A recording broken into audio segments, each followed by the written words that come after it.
Hi అండి. Mister arrogant husband part 37. ఇలా నా ఎదురుగా నిలబడి మాట్లాడుతూ ఉంటే నిజంగా ఈమెను ముద్దాడాలి అనిపిస్తుంది. సరే ఎలా అయినా వాడితే చాలు అని మనసులో అనుకున్నాడు అర్జున్. ఇక నేను ఆఫీస్కి వెళ్ళకపోవడంతో ఈ రోజు తొందరగా వెళ్ళాలి అని నిర్ణయించుకుని డ్రెస్ చేసుకుని బాత్రూమ్ లోకి వెళ్ళాడు.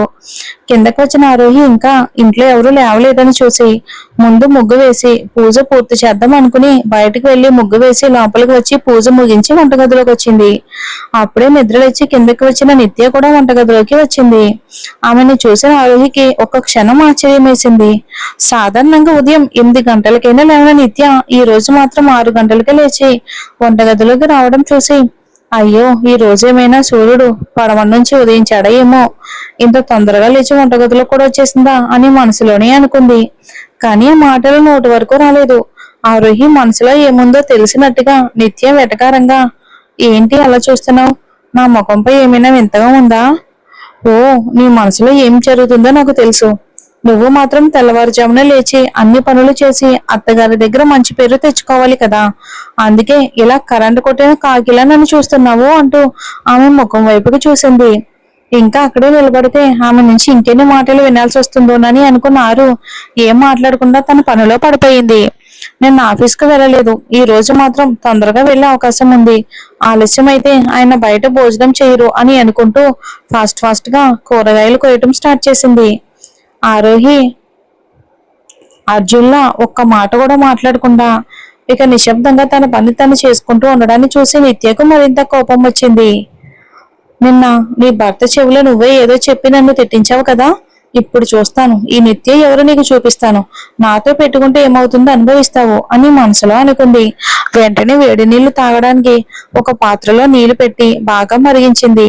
తర్వాత వాటిని ఒక గ్లాసులో పోసుకుని బయటికి తీసుకెళ్లబోతూ తల ఉంచుకుని కూరగాయలు కోస్తున్న ఆరోహిని చూసి ఒక్కసారిగా ఏదో గుర్తొచ్చినట్టు అక్కడే ఆగిపోయింది. మరో గ్లాసులోని చల్లని నీళ్లు తీసుకుని నేలపై కొద్దిగా చల్లింది. ఆ తర్వాత మరిగిన వేడి నీళ్లు ఉన్న గ్లాసును చేతితో పట్టుకుని కాలు జారినట్టుగా నటిస్తూ ఆ వేడి నీళ్లను కూరగాయలు కోస్తున్న ఆరోహి చేతిపై కుమ్మరించడానికి ప్రయత్నించింది. కానీ ఆరు మాత్రం తల ఉంచుకుని తన పనిలోనే ఉంది. తన భర్త ఆఫీస్కు లేట్ అయితే బయట భోజనం చేయడం ఇష్టపడనని భావించి అతని కోసం టిఫిన్ తొందరగా తయారు చేయడంలో పూర్తిగా నిమగ్నమై తన భర్త ఆఫీస్కి ఆలస్యం కాకూడదు అనుకుని ఆరోహి టిఫిన్ చేయడం స్టార్ట్ చేస్తుంది. అదే సమయంలో నిత్య వేడి నీళ్లతో నిండిన గ్లాసును కాళ్ళు జారినట్టుగా నటిస్తూ ఆమె వైపుకు విసిరింది. మరిగిన నీళ్లు నేరుగా ఆరోహి కుడి చేతిపై పడ్డంతో తీవ్రమైన మంటను తట్టుకోలేక అమ్మా అని గట్టిగా కేక వేసింది. నీళ్లు చాలా వేడిగా ఉండటంతో ఆ క్షణంలోనే ఆమె చెయ్యి ఎర్రబడి కాలిపోయింది. వెంటనే అక్కడే నిలబడి చూస్తున్న నిత్య పరిగెట్టుకుంటూ వచ్చి సారీ ఆరోహి, నేను కావాలని చేయలేదు, నేలపై నీళ్లు ఉండడంతో నా కాలు జారిపోయింది, దయచేసి నన్ను క్షమించు అని బాధపడుతున్నట్టుగా నటించింది. ఆరుకేమీ అర్థం కాలేదు. మంటను తట్టుకోలేక కళ్ళల్లో నీళ్లు తిరుగుతున్నా పళ్ళను బిగించి కళ్ళు మూసుకుని నొప్పిని భరించేందుకు ప్రయత్నించింది. ఆరోహి అరుపు వినగానే గదిలో ఉన్న అర్జున్, హేమ ఇద్దరూ ఒక్కసారిగా కిందకి పరిగెత్తుకుంటూ వచ్చి వంటగదిలోకి చేరుకున్నారు. ఏమీ తెలియనట్టుగా నిత్య ఆరోహి చేతిని చల్లటి నీళ్ళలో పెట్టి అక్క, వంట చేసేటప్పుడు కొంచెం జాగ్రత్తగా ఉండాలి కదా, చూడండి ఇప్పుడు చెయ్యి ఎలా అయిపోయిందో అని చెప్పింది. ఆ దృశ్యం చూసిన అర్జున్ స్పీడ్ గా వచ్చి ఆమె చేతిని నీళ్ళలో నుంచి తీసి చూశాడు. మరిగిన నీళ్లు పడ్డంతో ఆమె చెయ్యి మొత్తం ఎర్రబడి బొబ్బలొచ్చాయి. ఒక్కసారిగా గాబరా పడిన అర్జున్ ఏమైంది, అసలు ఇలా ఎలా జరిగింది అని నిత్య వైపుకు చూశాడు. అతని చూపు చూసిన నిత్య ఆ క్షణం భయపడింది. నిజం చెప్తే తన భార్య చెయ్యి కాల్చిందని తెలిసిన అర్జున్ తనను అస్సలు వదిలిపెట్టడని ఆమెకు తెలుసు. అందుకే తల వంచుకుని బావా, అక్క పొరపాటున అది వేడి నీళ్లు నా చేతిపై పోసుకుంది అని మెల్లగా చెప్పింది. వెంటనే అర్జున్ ఆరోహిని ఎత్తుకుని బయటకు తీసుకొచ్చి సోఫాలో కూర్చోబెట్టి పైకి పరిగెత్తాడు. నొప్పిని తట్టుకోలేక ఆరోహి హేమ భుజంపై తల వాల్చి కళ్ళు మూసుకుంది. ఆమె తలను నిమురుతూ హేమ, అయ్యో పాపం, చాలా మంటొస్తుందా, పనులు చేసేటప్పుడు జాగ్రత్తగా ఉండాలి కదా, చూడమ్మా చెయ్యి ఎంత కాలిపోయిందో, ముందు హాస్పిటల్కి వెళ్ళిపోదాం అని బాధగా అంది. ఎంత నొప్పి ఉన్నా ఆరోహి పెదవి కొరుక్కుంటూ, అమ్మా, దీనికోసం హాస్పిటల్కి ఎందుకు, కొద్దిసేపు రెస్ట్ తీసుకుంటే తగ్గిపోతుంది అంది. అప్పటికే పైనుంచి పరిగెత్తుకుంటూ వచ్చిన అర్జున్ చేతిలో కాలిన గాయాలకు రాసే మందుంది.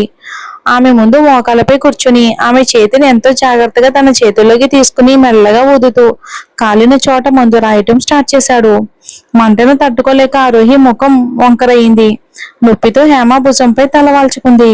పని చేసేటప్పుడు కాస్త జాగ్రత్తగా ఉండలేవా?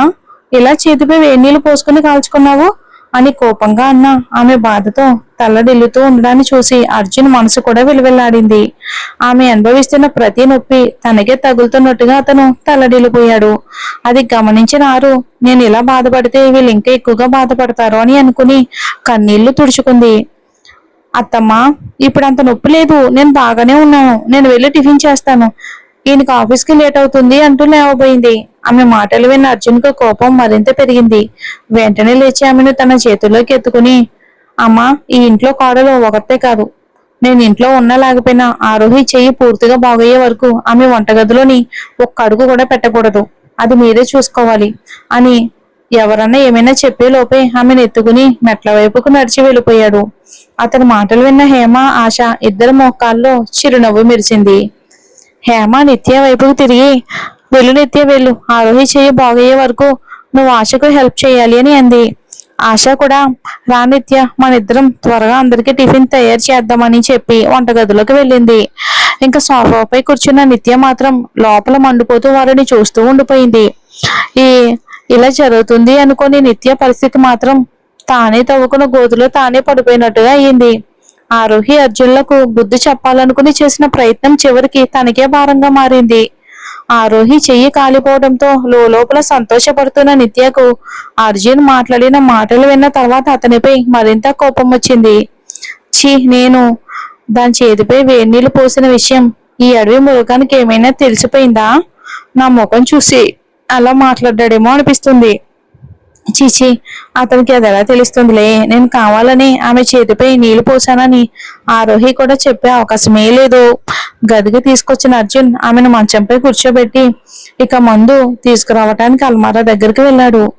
అతను వెళ్ళడం చూసిన నారు, అంత పెద్దగా ఏమీ కాలేదు, నేను ముందు వంట పూర్తి చేసి తర్వాత మందు రాసుకుంటాను, ఆశ్రయ్ గారికి ఆఫీస్కి వెళ్ళడానికి లేట్ అవుతుంది, టైం చూడండి, నేను త్వరగా టిఫిన్ చేసి వచ్చి మందు రాసుకుంటాను అంటూ లేవబోయింది. వెంటనే అర్జున్ గొంతు ఆమెను ఆపేసింది. ఇక భయపడిన ఆరోహి నెమ్మదిగా వెనక్కి తిరిగి అతని వైపుకు చూసింది. అర్జున్ ఆమె దగ్గరకు వచ్చి చెయ్యి పట్టుకుని మళ్ళీ మంచంపై కూర్చోబెట్టాడు. ఆశుకి ఆఫీస్కి లేట్ అయితే అతని భార్య ఎందుకుంది? సరే, పాపం, ఆమెకి అవన్నీ రావు, ఆమె టిఫిన్ చేస్తుందని నమ్ముకుంటే ఈ రోజు ఇంట్లో అందరికీ టిఫిన్ అయిపోయినట్టే అని ఆరోహి మళ్ళీ ఏదో చెప్పబోతూ ఉండగా అర్జున్ ఆమె పెదవులపై చేయి పెట్టి ఆపేశాడు. ఇంకొక మాట నీ నోటి నుంచి బయటకు వస్తే నేను ఎత్తుకుని బయటికి తీసుకెళ్లి వదిలేస్తాను. పాపం అనుకుని ఇక ముందులాగా గట్టిగా మాట్లాడకుండా అమ్మ మందలిస్తారని కొంచెం ప్రేమగా ఉంటే వెంటనే అసలు భార్యలాగానే అధికారం చూపిస్తున్నావా? ఆ అధికారం ఎలా తగ్గించాలో నాకు బాగా తెలుసు. నోరు మూసుకొని గాయం పూర్తిగా మానే వరకు గదిలోనే రెస్ట్ తీసుకో. కిందకు ఒక్క అడుగు వేసి చూడు, నేనేం చేస్తానో నీకే తెలుస్తుందని గట్టిగా అన్నాడు. అతని కఠినమైన మాటలకు ఆరోహి కళ్ళల్లో నీళ్లు నిండిపోయాయి. ఆమె నిండిన కళ్ళని చూసిన అర్జున్కు ఇలా గట్టిగా మాట్లాడకూడదు అనిపించింది. అయినా ప్రతి చిన్న విషయానికి ఇలా ఏడవకుండా జీవితంలో ఎలాంటి కష్టం వచ్చినా ధైర్యంగా ఎదుర్కోవటం ఆమె నేర్చుకోవాలి అని భావించాడు. ఎంత ఆపుకున్న ఆరోహి కళ్ళ నుంచి కన్నీళ్లు జారిపోయాయి. వాటిని చూసిన అర్జున్ మెల్లగా, ప్రతి సమస్యకు కన్నీళ్లు పరిష్కారం కావు, జీవితంలో ఏది ఎదురైనా ధైర్యంగా నిలబడి ఎదుర్కోవటం నేర్చుకో అని చెప్పుకుంటూ ఆమె కాలిన చేతిపై జాగ్రత్తగా మందు రాయటం ప్రారంభించాడు. మంట ఎక్కువగా ఉండటంతో ఆరోహి అమ్మా అని నొప్పితో అతని భుజాన్ని గట్టిగా పట్టుకుంది. అర్జున్ మెల్లగా ఆమె చేతిపై ఊదుతూ అయిపోయింది అని చెప్పి మందు రాసేశాడు. తర్వాత ఆమె ముఖం వైపు చూసేసరికి నొప్పితో ఆమె కళ్ళను బిగ్గా మూసుకుని ఉంది. అర్జున్ నెమ్మదిగా ఆమె తలను నిమిరి అయిపోయింది, ఇప్పుడు కళ్ళు తెరువు అని అన్నాడు.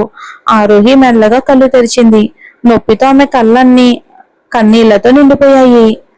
ఆమె కళ్ళల్లోని ఆ బాధను చూసి అర్జున్ మనసు కరిగిపోయింది. ఆమె ముఖాన్ని తన అరచేతుల్లోకి తీసుకుని చాలా నొప్పిగా ఉందా అని అడుగుతూ తన బొటన వేలతో ఆమె కన్నీళ్లు తుడిచాడు. తర్వాత ఆమె నుదుటిపై మృదువుగా ముద్దు పెట్టాడు. ఆ ముద్దుతో ఆరోహి ముఖంపై చిన్న చిరునవ్వు విరిసింది. వెంటనే అతని గుండెలో కానుకుని, సారీ, నా వల్ల మీకు చాలా ఇబ్బంది అయ్యింది అని మెల్లగా అంది. ఆమె మాటలు విన్న అర్జున్ కోపంగా, నోరు మూసుకొని కాస్త నిశ్శబ్దంగా ఉంటే సరిపోతుంది, మళ్ళీ ఇబ్బంది కష్టం అంటూ మొదలు పెడితే అని ఏదో చెప్పబోతూ ఉండగా ఆరు అమాయకంగా అతని ముఖం వైపుకు చూస్తూ, తెలుసు తెలుసు, నన్ను ఎత్తుకుని బయటికి తీసుకెళ్లి వదిలేస్తారు కదా అని అంది. ఆమె మాటలు విన్న అర్జున్ అతని ముఖంపై చిరునవ్వు మెరిసిన అతని అహంకారం దాన్ని బయటపడనివ్వలేదు. ఇక ఆరోహి నెమ్మదిగా అతని కౌగిలి నుండి విడిపించుకుని ఒక అడుగు వెనక్కి వెళ్లి అతని ముఖం వైపుకు చూసింది. ఎప్పట్లాగే అతని ముఖం గంభీరంగానే ఉంది. ఇప్పుడైనా నేను బయటికి వెళ్ళొచ్చా అని అడిగింది ఆరు. కానీ అతని చూపును ఎదుర్కోలేక మళ్లీ తల వంచుకుని నిశ్శబ్దంగా కూర్చుంది. సమయం అవుతూ ఉండడంతో అర్జున్ వెంటనే లేచి కిందకి వెళ్ళిపోయాడు. అతని గది నుండి బయటికి వెళ్ళగానే ఇంతసేపు భయంతో ఊపిరి బిగబెట్టుకుని కూర్చున్న ఆరోహి గట్టిగా నిట్టూర్చి, అమ్మయ్య అని గుండెపై చేయి వేసుకుని, అబ్బా, ఆయనతో మాట్లాడటమే కాదు, ఆయన కళ్ళల్లోకి చూస్తే చాలు భయంతో నా చేతులు కాళ్ళు వణకడం మొదలవుతున్నాయి అని మనసులోనే అనుకుంది. ఈ రోజు వంటగదిలో ఆశమ్మ కొత్తే అన్ని పనులు చేయాల్సి వస్తుంది అని బాధపడుతూ ఆలోచనలోనే మునిగిపోయింది.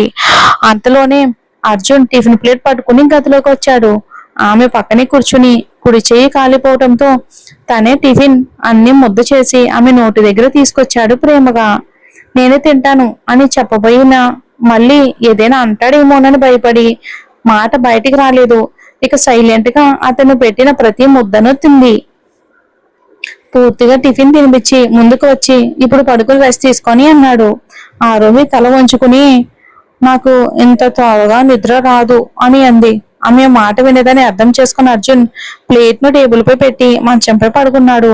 త్వరగా నెమ్మదిగా ఆమె చెయ్యి పట్టుకుని తన వైపుకు లాగి ఆమె తలను తన గుండె కానించాడు.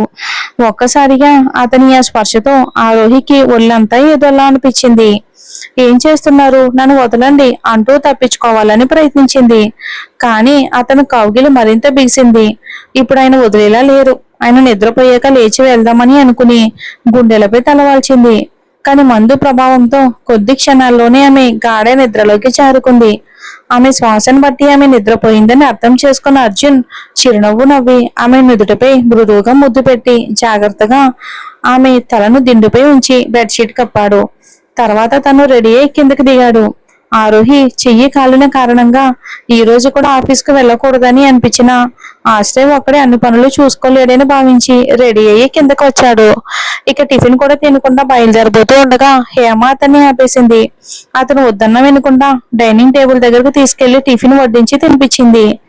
త్వరగా తింటూ ఉన్న అర్జున్, అమ్మా, మీ కోడలు ఈ రోజు గది నుంచి బయటికి రావద్దని చెప్పండి. నేను ఇంట్లో లేనని కిందకు వచ్చినట్టు నాకు తెలిస్తే మాత్రం అని హేమ వైపుకి చూశాడు. హేమ నవ్వుతూ, సరే బాబు, నీ భార్య చేతితో ఒక పని కూడా చేయించం అని అంది. ఆమె మాటలకు సమాధానం చెప్పకుండా అర్జున్ త్వరగా టిఫిన్ ముగించి బయటికి వెళ్లి కారును ఆఫీస్ వైపుకు నడిపించాడు. నోటితో మాత్రం తనకు భార్యపై ప్రేమ లేదన్నట్టుగా అందరినీ నమ్మించి అర్జున్ ఆరోహికి చిన్న నొప్పి వచ్చినా తను తట్టుకోలేనంతగా ఆమెను జాగ్రత్తగా చూసుకోవటం గమనించిన హేమ ముఖంలో చిరునవ్వు మెరిసింది. అదే రోజు మధ్యాహ్నం ఇక స్కూల్ నుండి వచ్చిన ఆయుష్ తన అక్కను చూడడానికి అర్జున్ ఇంటికి వచ్చాడు. గుమ్మం దగ్గరకు వచ్చి లోపలికి అడుగు పెట్టబోతూ ఉండగా ఆ రోజు నిత్య చెప్పిన మాటలు గుర్తొచ్చాయి. ఆ జ్ఞాపకం రావటంతో లోపలికి అడుగు వేయబోయినా ముందుకు కదలలేదు ఆయుష్ కాలు. అప్పుడు బయటకు వచ్చిన హేమకు గుమ్మం దగ్గర ఎవరో నిలబడి ఉన్నట్టుగా అనిపించింది. తలెత్తి చూడగా అక్కడ ఆలోచనలో మునిగిపోయి నిలబడి ఉన్న ఆయుష్ కనిపించాడు. మరి చూద్దామండి ఏం జరుగుతుందో వచ్చే ఎపిసోడ్ లో. Thanks for watching.